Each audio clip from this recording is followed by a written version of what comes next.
Manchester United and Eric Ten Hag have made it absolutely crystal clear that a new striker is going to be a massive priority for us come the summer transfer window. It is a position that has largely haunted United in the last decade.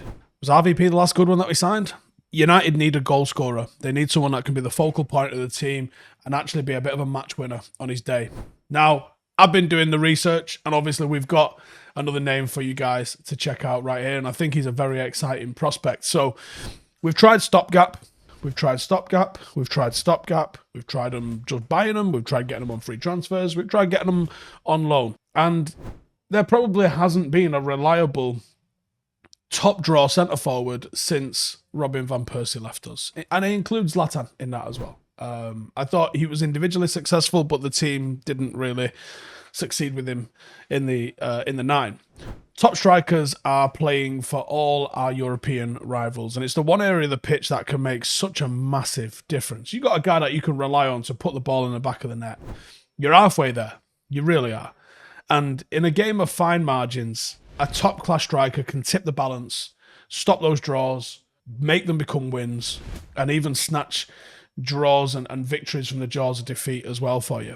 Now, for the large part, United have been quite insular and quite Ten Hag led, I would say, in terms of our scouting under Eric Ten Hag. There's been rumours that the South American market is becoming a bit of a place of intrigue for Manchester United, and hidden gems might be able to be unearthed there. Obviously, we've seen that Alvarez, Enzo Fernandez have all come into Premier League recently.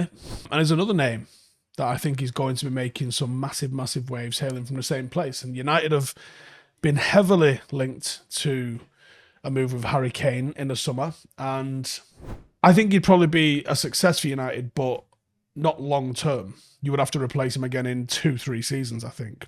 But there is a player in Argentina who very well could be Harry Kane's regen, and that player is Mateo Retegui.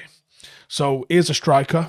He's at Tigre on loan from Boca Juniors. He's 23 years of age, 19 goals and 3 assists in 26 starts in 2022. Top scorer in Argentina for the year. Already bagged a brace in the opening game of 2023. And what's he like? Well, a little bit more than what Harry Kane's got. He's got pace. Deceptively quick. Enough pace to break away from defenders. And a bit like Kane, he's more of a power runner than that blistering sort of speed merchant when you think of like the likes of Mbappe and Rashford. He builds up a head of steam and he is quick. And he's a bit like a freight train as well. Finishing. Very important attribute for a striker, and you want something to be a strong aspect of who they are. And finishing is probably his number one attribute, actually. He's got an absolute rocket, strikes the ball just right, very composed, hits the ball with minimum backlift, and I have a real thing for these sorts of players. When you see them up close, you see them on a training ground, you see this sort of thing happen in front of you. The closest I can sort of explain to it is, obviously, my Saturday team had a friendly against Jolyon Lescott, Chris Eagles, etc. There was a few pro players in there. Now, I don't think people will be talking about Chris Eagles being the best striker of the ball that they've ever seen, but it shows the levels. Chris Eagles, completely relaxed, just playing in a friendly, hits this ball with so little backlift that the keeper didn't even know he'd shot, and it was already in the back of the net. We've had a couple of players. We had a lad called Stan, Bulgarian lad, who's now playing. He's actually playing for Ibiza. When Ibiza played Barcelona in the Cup recently, Stan's playing for them now. Mental. Should go and pay him a visit. Stan could hit the ball with no backlift, and there's a noise to it. Do you know when people hit things just with the perfection? You see it in snooker sometimes, you see it in golf. There's a noise that you can only really experience up close. You're not going to really hear it in a stadium.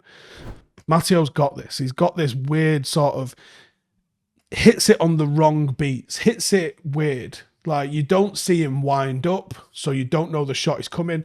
That often catches goalkeepers in between steps. That often catches defenders because they're not braced for it. They're not setting their feet ready to block it. He just hits it early. And it's a fascinating attribute for a striker to have. And he just needs half a yard and boom. boom, just wellies one in. And was, like I said, very, very composed in front of goal. And he can hit it off both feet. That's dangerous. From what I've seen instinctually, very, very savvy around the area. Reactive, takes up really good positions. These are the sort of striker instincts. You can teach a lot about playing midfield, playing fullback, even playing on the wing. Striking is a very instinctive sort of position, and the thing that can take you to the next level is that instinct of knowing where to be, where to run. And actually, a lot of it is just about making runs constantly and thinking where the ball should go and hoping it'll go there and then getting on the end of it. He gets himself half a yard in the area because his movement is really, really clever, and instinctively he just seems to find the correct place to be. Heading, monster. Sensational header of the ball. At times, just dominates opposition centre-backs. You don't see that a lot. Times his headers really well, gets really clean contact, has the technique, can power it, knows when to flick it, angles, really nice with the headers, and uses power to get on the end of things. And you might have been guessed by some of the words I've been saying at the moment, but he's a specimen. 6'2", really well built, strong as an ox, rolls and shrugs defenders off like they're nothing, shields and protects the ball really well, which gives him excellent hold-up ability. And that also ties in with his link play. And that's why I'm going to liken him to Harry Kane a little bit, because he can come, drop deep, get on the halfway line, hold off a defender, allow players to run beyond him, and then play a good ball in both feet. Very tidy, very good technically. Doesn't have the range of Harry Kane with that. This is a slight bit difference, but there's similarities. Doesn't quite have the sort of very, very good sort of range that Harry Kane has got when he drops deep into those areas, but has the ability to bring others into play, can be a real focal point for a team. And I think this is the signing that is the very definition of low risk, high reward. And it could be argued that his profile suits European football more than it does South America, actually. United would be after a creme de la creme signing, and Retegui currently has a market value of under £10 million. That wouldn't prevent United going signing Gonzalo Ramos, Vlahovic, a Harry Kane, or a Osimhen, and this guy as well. That, to me, would be some serious business that United did, and it would provide United player a player who's got a huge upside, wouldn't carry the pressure of being the game-changing striker week in, week out, would come with, listen, you're going to play 30 minutes a lot of the time. You're going to keep the pressure on our main guy. And when he's needing a rest, needing a break, mentally as well as physically, you can come in and lead the line for us.